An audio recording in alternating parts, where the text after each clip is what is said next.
Hello বন্ধুরা, সবাই কেমন আছো? আশা করছি ভালো আছো। আর আমিও আজকে খুব এক্সাইটেড, তাই জন্য সকালবেলা স্নান টান করে উঠেই সোজা চলে এসেছি রান্নাঘরে এবং তাড়াহুড়া করে রান্না করার চেষ্টা করছি।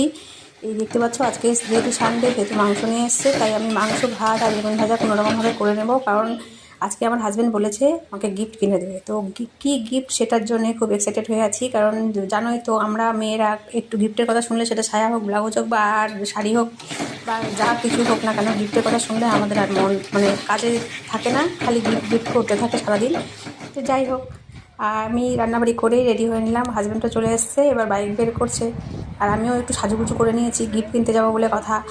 আর সাথে আবার একটা এই দেখতে পাচ্ছ, আমার হাজব্যান্ড বাইক বের করছে, আর আমরা বাইকে করেই এখন চলে যাব বুনিয়াদপুর বা গঙ্গারামপুর, যে কোনোর দিকে। এই যে আমরা রওনা হয়ে গেলাম।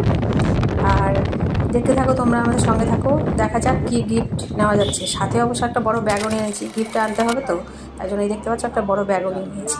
আর চলে এসেছি গিফট কিনতে।